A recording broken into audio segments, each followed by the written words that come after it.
did want to make a couple of announcements before starting my presentation.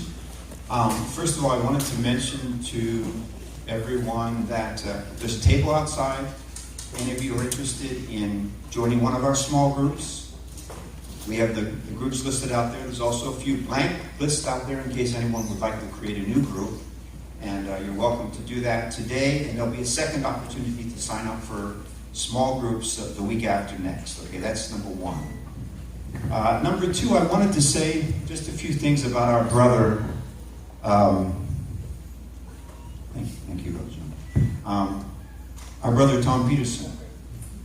Before I speak, just a couple of things. I think we all knew he was a brother who had an amazing heart, and he was a brother whom I think God had a great deal of love for. Those of you who had a chance to know him, he was really a brother in such a pure and amazing way. And he lived a life of such remarkable service, I believe, to God and to True Parents, especially serving also as a security guard for True Parents. But I wanted to really say I thought that there was some kind of special expression of God's love with Tom passing on the occasion of Korean Age, his 60th birthday. In the Korean tradition, you go through 5 different times the 12 cycles, right, of month by month. But how many people actually pass exactly at the end of those 5 cycles? I think there's very few people who have that experience. And I imagine that in the spirit world, when people see Tom Peterson, probably the first thing they're going to say is, this guy's amazing. He passed exactly at the end of his 60 years. And all of his mistakes and failures will be forgotten about, because what people remember is this special person is somebody that chose by God who did exactly 1 cycle. So he's very, very lucky. Very lucky.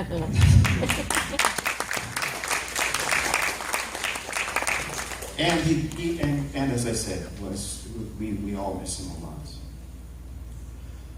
My topic today is why the line of Judah. And this is a topic that has interested me for a long period of time. Actually, my spiritual father, Claude Perrotet, and also Mary Kirkley, who's here, I think that they both attended a speech that Father gave together with me in April 1972, where for the first time, Father, I think, went into great detail about why God chose the line of Judah. And so I'm going to invite all of you to engage this morning in a little bit of exegesis. So, among those here who are not seminary graduates, can someone tell me what exegesis is? No seminary graduates can answer, but anyone who's not a seminary graduate, can you please explain what is meant by exegesis? We all have to go to seminary. So. Exegesis means to engage in a critical, researched exposition of a religious text or scripture. So this is kind of a Bible study, if you will, what we're going to cover this morning. And I'm determined to cover it in 30 minutes or less. So don't get too nervous. We're not going to be here all day. I think, like a lot of people who met Father, this is a picture of Father actually from 1972 when he came to France. People who met Father at that time, they were amazed. I respected the principle. I understood that it was something far greater than me. But when I met Father for the first time, it was far more than any of my expectations. Far more than any of my, because my spiritual senses were open, my heart was open, and I understood right away, this is the historical person that I was waiting for. I don't have time today to go into detail about that. But the second dimension of all this was the principle.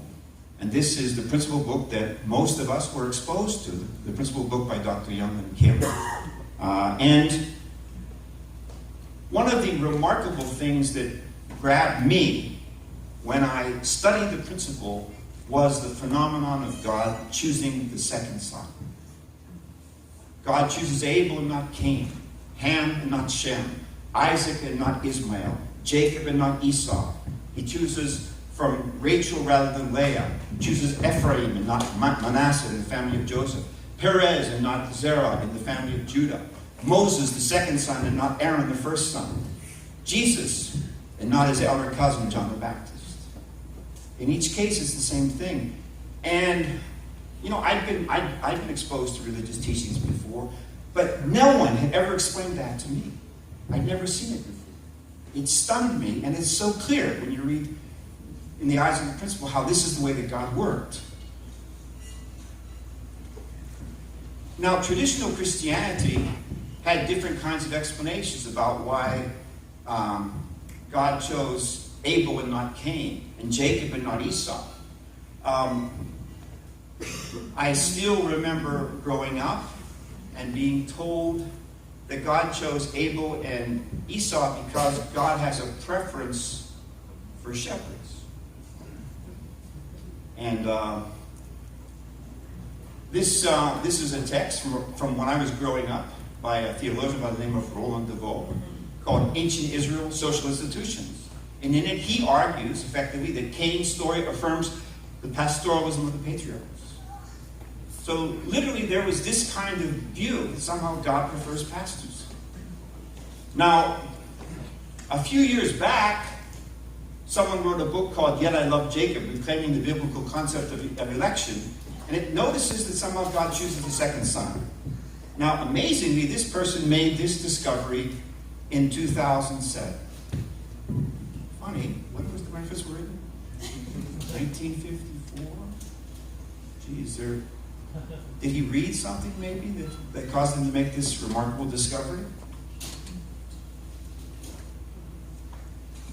So in April 1972, Father went beyond just the stories of the second sons and Abel and Cain, and he shared with us, it was after just a remarkable week, at the end of that time that he spent with us, he shared with us how it was that Jesus was born from the line of Judah, how that was possible to happen.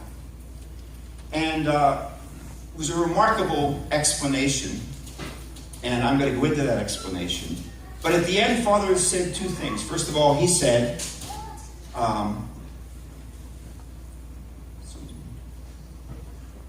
during the struggle in Tamar's womb, the second son, Perez, pushed Zerah, who actually began to come out of the womb and was pulled back, and came out first. The reversal of the brothers' positions took place in the mother's womb. At this time, the principle that Jesus would be born from the lineage of Judah was established. He said that Jacob and Esau had solved the problem of Cain and Abel only to the age of 43.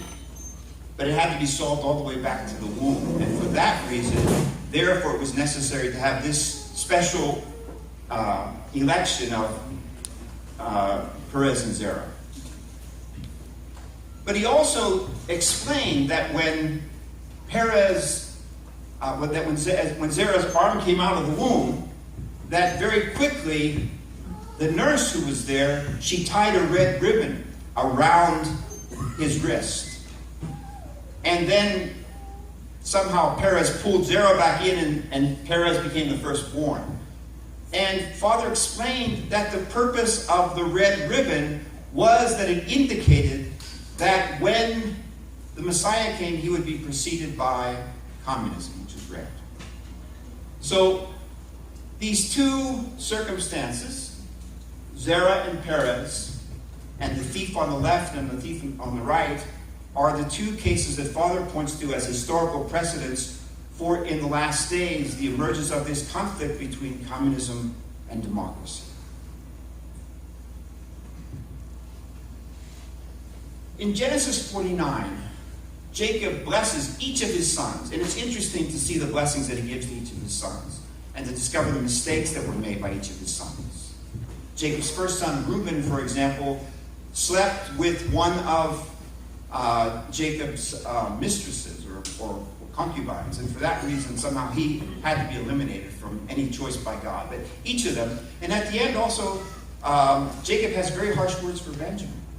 It's interesting to read the destiny of each of these sons. But he speaks about Joseph and gives his blessing to Joseph and says, Joseph is a fruitful vine near a spring, whose branches climb over a wall. With bitterness, archers attacked him. They shot at him with hostility, but in his bow remained steady. His strong arm stayed limber because of the hand of the mighty one of Jacob, because of the shepherd, the rock of Israel, because of your father's God who helps you, because of the Almighty who blesses you with blessings of the skies above, blessings of the deep springs below, blessings of the breast and womb. Your father's blessings are greater than the blessings of the ancient mountains, than the bounty of the age-old hills. Let all these rest on the head of Joseph, on the brow of the prince among his brothers. And then Jacob blessed Judah. And in blessing Judah, he said, Judah, your brothers will praise you. Your hand will be on the neck of your enemies. Your father's sons will bow down to you. You are a lion's club, Judah. You return from the prey, my son. Like a lion he crouches and lies down, like a lioness who dares to rouse him. The scepter will not depart from Judah, nor the ruler's staff from between his feet, until he to whom it belongs shall come, and the obedience of the nations shall be his. He will tether his donkey to a vine, his colt to the choicest branch. He will wash his garments in wine, his robes in the blood of grapes. His eyes will be darker than wine, his teeth whiter than milk. So which line was the Messiah going to come through based on this?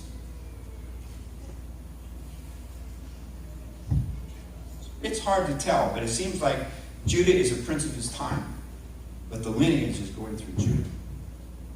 Joseph is a prince of his time, and the lineage is going through Judah. So Judah was chosen as the one through whom Jesus was to be born. But there's a problem. There's a problem. Because Judah's not the second son. He's not even Leah's second son. He's the fourth son. So how was it possible for God to choose Judah as the one through whom the Messiah would be born? Doesn't this seem to violate the whole process of second son, which is such a powerful dimension of what the principle brings to the table in terms of understanding the Bible?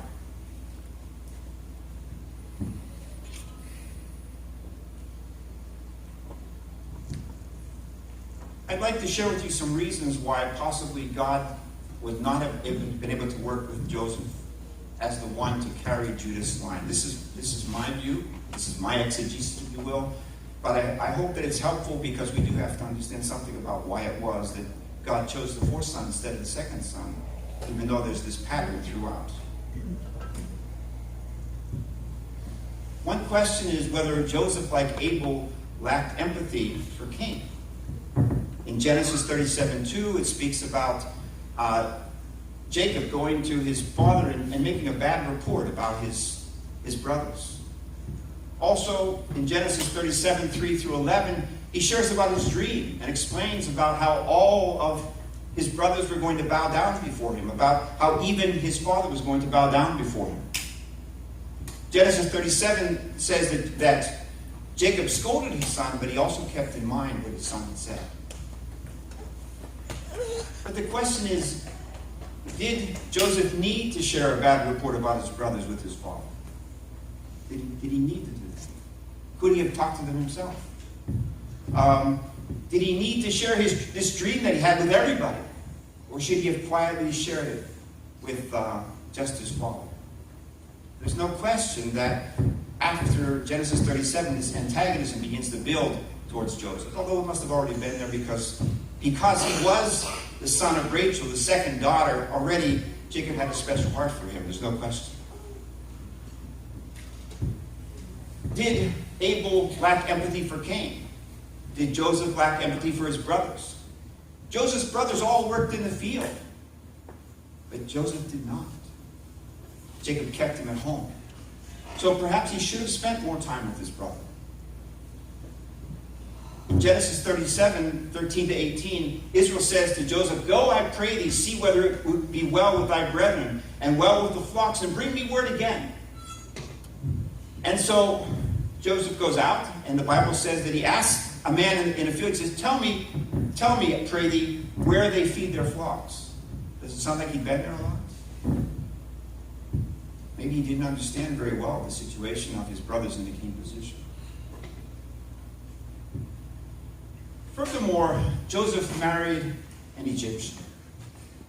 And already Egypt stood in a certain role, all the way back to Abraham and the Pharaoh trying to take Sarah. Already Egypt had a certain kind of providential role. So maybe that also complicated things.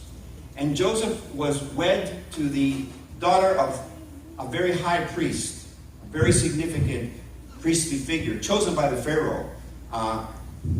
She had a special role. Her name was Asenath. Asenath means gift of the sun god. So maybe for that reason, this line, it was difficult for God to work with. In terms of relations between Joseph and Judah, obviously, the one who received the coat of many colors is Joseph. However, when his brothers gathered and took Joseph away and talked of killing him, there were only two who didn't want to do so. Reuben, who spoke and said, we can't do that. And Judah, who understood his brother's words and convinces his brothers that instead of killing Joseph, to sell him to the Ishmaelites. And he makes his way to Egypt. I don't know if that was the most noble thing, but at least it saved Joseph's life. Right? After chapter 37, we have chapter 38. What's chapter 38 about? Anybody know? Chapter 38 of Genesis. Anybody know what the next chapter is about? Does Joseph take his brother? Does Joseph's brothers get on into Egypt in chapter 38? Chapter 38 is about Tamar. Chapter which immediately follows this is Tamar. And when we read chapter 38, we can get some insights into perhaps why God chose Judah as the one through whom the Messiah would be born. I'm going to read this, and I ask you, excuse me for that, but I want to read the entire Genesis 38. At that time, Judah left his brothers and went down to stay with a man of Adullam named Hira. There Judah met the daughter of a Canaanite man named Shua. He married her and made love to her. She became pregnant and gave birth to a son who was named She conceived again and gave birth to a son named Onan. She gave birth to still another son and named him Shelah. It was at Kezib that she gave birth to him. Judah got a wife for his firstborn, and her name was Tamar. But Judah's firstborn, was wicked in the Lord's sight, so the Lord put him to death. Likewise, Onan is likewise put to death, as we know. And then it says, Judah then said to his daughter-in-law Tamar, live as a widow in your father's household until my son Shelah grows up. For he thought, he may die too, just like his brothers. So Tamar went to live in her father's household. After a long time, Judah's wife, the daughter of Shua, died. When Judah had recovered from his grief, he went up to Timnah, to the men who were shearing his sheep, and his friend Hira, the Adullamite, went with him. When Tamar was told, your father-in-law is on the way to Timnah to shear his sheep, she took off her widow's clothes, covered herself with a veil to disguise herself, and then sat down at the entrance to Enaim, which is on the road to Timnah. For she saw that, though Shelah had now grown up, she had not been given to him as his wife. When Judah saw her, he thought she was a prostitute, for she had covered her face. Not realizing that she was his daughter-in-law, he went over to her by the roadside and said, come now, let me sleep with you. And she asked him, what will you give me to sleep with you? I'll send you a young goat from my flock, he said. Will you give me something as a pledge until you send it, she asked. What pledge should I give you? Your seal and its cord and the staff in your hand, she answered. Anyway, then there's this narrative about how Judah tries to pay her, but he can't find her. It says, then it goes on to say that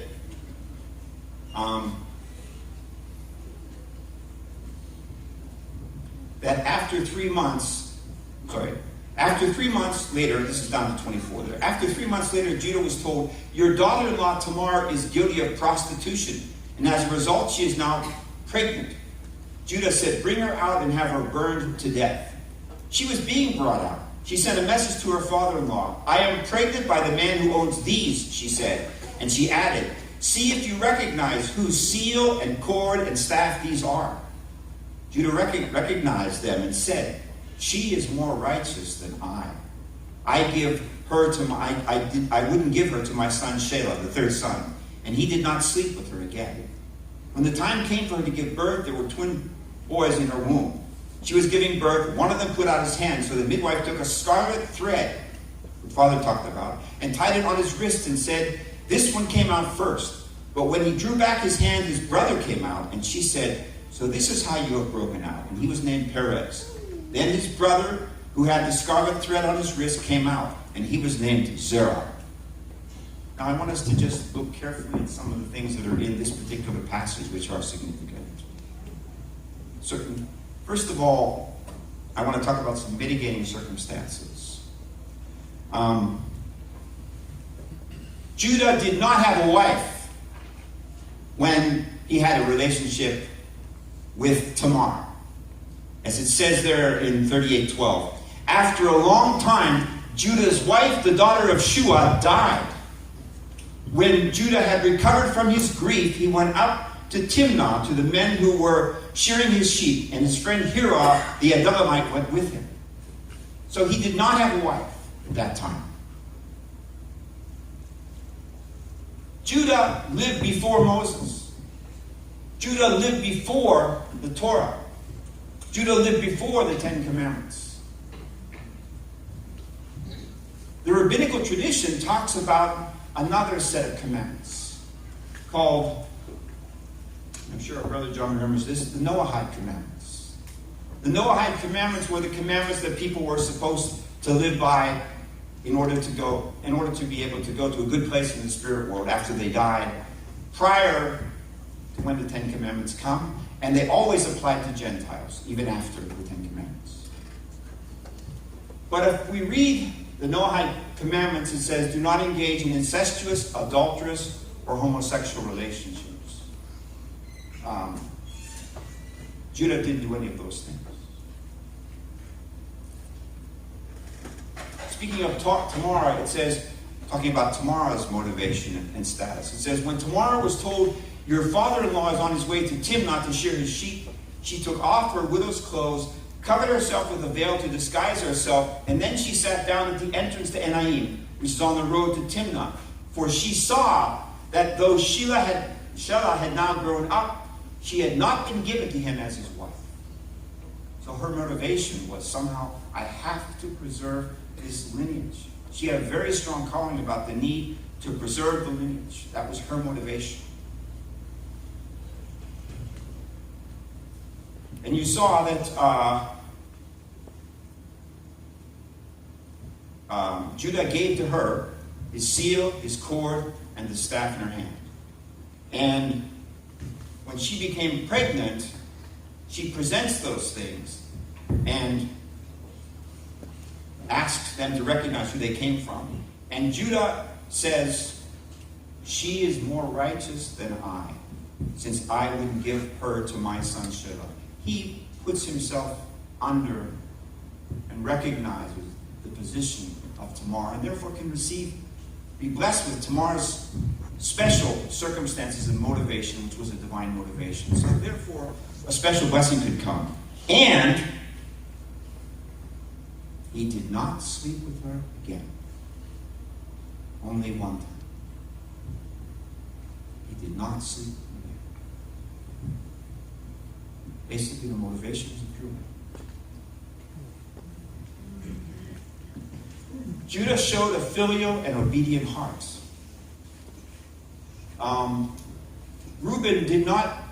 Reuben understood his father's heart, but he himself had sinned. He knew that killing Joseph would break his father's heart.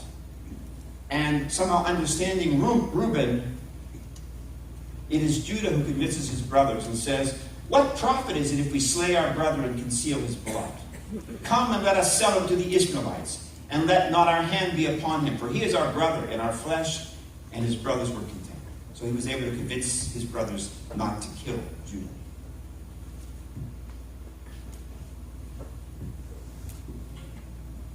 When the famine comes, the brothers of Joseph are sent by Jacob down into Egypt.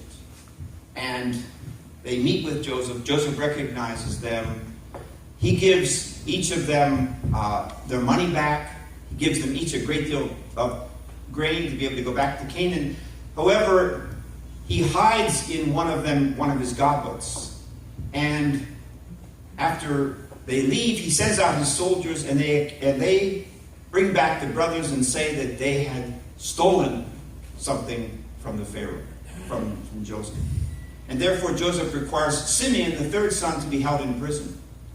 And the brothers go back grieving to their father about what had happened.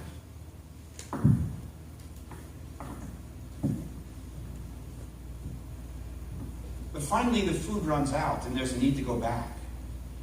And when the food runs out, who is it who becomes the spokesperson in order to guarantee the safety of Jacob's sons? Because Joseph says to his brothers, if you come back again, you must bring your youngest brother, Benjamin. You must bring him. The first time they did not. You must bring him. And there was no one who Jacob was more attached to than to Benjamin. And so Judah made a promise. Then Judah said to him, the man warned us solemnly, you will not see my face again unless your brother is with you. If you will send your brother along with us, we will go down and buy food for you. But if you will not send him, we will not go down, because the man said to us, you will not see my face again unless your brother is with you. Israel, meaning Jacob, asked, why did you bring this trouble on me by telling the man you had another brother? They replied, the man questioned us closely. Then Judah said to Israel, send the boy along with me, and we will go at once, so that we and you and our children may live and not die. I myself will guarantee his safety. You can hold me personally responsible for him. If I do not bring him back to you and set him before you, I will bear the blame before you all my life. As it is, if we have not delayed, we could have gone and returned twice. So the moment he takes responsibility, he becomes like the elder son at this time. And then when they go down there into Egypt, Judah again becomes the spokesperson. And he goes to Joseph when Joseph accuses, again testing, Benjamin of having stolen something from him. Judah goes to him and says, pardon your servant, my lord. Let me speak a word to you, my lord. Do not be angry with your servant, though you are equal to Pharaoh himself. My lord asked his servants, do you have a father or a brother? And we answered, we have an aged father, and there's a young man born to him in his old age. His brother is dead, and he is the only one of his mother's sons left, and his father loves him. Then you said to your servants, bring him down to us, so I can see him for myself. And we said to my lord, the boy cannot leave his father. If he leaves him, his father will die. But you told your servants, unless your youngest brother comes down with you, you will not see my face again. When we went back to your servant, my father, we told him what my lord had said. Then our father said, go back and buy a little more food. But we said, we cannot go down. Only if our youngest brother is with us can we go. We cannot see the man's face unless our youngest brother is with us. Your servant, my father, said to us, you know that my wife bore me 2 sons. One of them went away from me, and I said, he has surely been torn to pieces, and I have not seen him since. If you take this one from me too, and harm comes to him, you will bring my gray head down to the grave in misery. So now if the boy is not with us, when I go back to your servant, my father, and if my father, whose life is closely bound up with the boy's life, sees that the boy isn't there, he will die. Your servants will bring the gray head of our father down to the grave in sorrow. Your servants guaranteed the boy's safety to my father. I said, if I do not bring him back to you, I will bear the blame before you, my father, all my life. Now then, please let your servant remain here as my lord's slave, instead of Benjamin remaining there. And let the boy return with his brothers. How can I go back to my father if the boy is not with me? Do not let me see the misery that would come on my father. And that moves Joseph. Finally, Joseph breaks down and reveals who he is. And finally, there can be a reconciliation. Jacob can come to Egypt, and we know what transpires afterwards. So why God may have chosen Judah and allowed Judah to be the line through which Jesus could be born. Judah moved Joseph's heart. It must also move God's heart because of his filial piety toward Jacob. Judah also moved God's heart because he could humble himself before Tamar, whom he had accused of adultery. When she revealed herself, he recognized that she had cared more for the will of God than he had. Tamar moved God's heart because she was willing to sacrifice her dignity and risk her life for God's lineage. Therefore, God could bless this lineage, and Perez, the second son and forefather of David, in particular. This is amazing. These are the wishes for Ruth when Ruth was welcomed by the Israelites, the spouse of Boaz. Then the elders and all the people at the gate said, "We are witnesses. May the Lord make the woman who is coming into your home like Rachel and Leah, who together build up the family of Israel. May you have standing in Ephrathah and be famous in Bethlehem. Through the offspring of the Lord, may he give you, by this young woman, may your family be like that of Perez, whom Tamar bore to Judah." So this child, Perez, was a very special person, whose achievements were passed on to other generations. The son of Judah and of Tamar. We know from the principle that God can choose one person or nation and then transfer that responsibility to another if the one chosen doesn't fulfill the portion of responsibility. The province is moved from Israel to Rome, to Britain, to the United States, to Japan, to Korea, etc. God, in making those decisions, is moved by heart. Is moved by something what someone did in each of those circumstances. Jesus said, "Produce fruit in keeping with repentance, and do not begin to say to yourselves," this was John the Baptist, "Produce fruit in keeping with repentance, and do not begin to say to yourselves, we have Abraham as our father. For I tell you that out of these stones God can raise up children for Abraham. Out of these stones God can raise up and make the fourth son and the second son."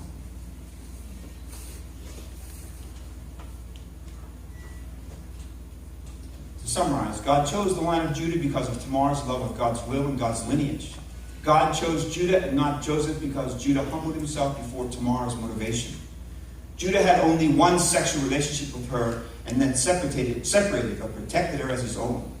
Judah, the fourth son, rose up to defend his father and his family, even at the cost of his own life. He demonstrated what we call in unification thought object consciousness, sensitivity to God's heart.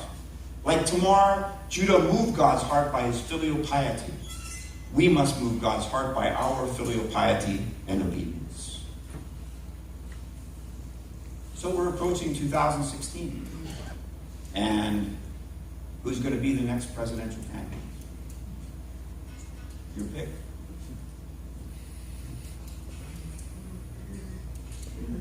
But is any of this important? If it's a Democrat, you're going to be disappointed. If it's a Republican, you're going to be very disappointed. 2016. It's time to remind ourselves of Father's words from March 8th, 2010. Jesus said, "Do not worry, saying, what will we eat or what will we wear? For it is the Gentiles who strive for all these things. But strive first for the kingdom of God and his righteousness, and all things will be given to you." This shows that the central theme of thought in the Bible is heaven's nation. Heaven's nation. What is Mother thinking about? 2020. Don't worry too much about what happens in 2016. I'm not saying you can't do something, but if you're following the news every day, you're making a big mistake. We don't have the foundation to change this country. We do not have the foundation. It doesn't matter who is elected. We do not have the foundation. And we will not have the foundation until we build it ourselves. That's why true parents have called for the Child Messiah mission. God needs a critical mass of people in this country to change things. All the things that are happening around us right now, they're not going to be solved by an election. They can only be solved by fundamentally establishing foundation, following what True Mother asked us to do. So let us learn from Tamar's and Judah's filial piety. God bless you, and may God bless America in God's providence. Thank you very much.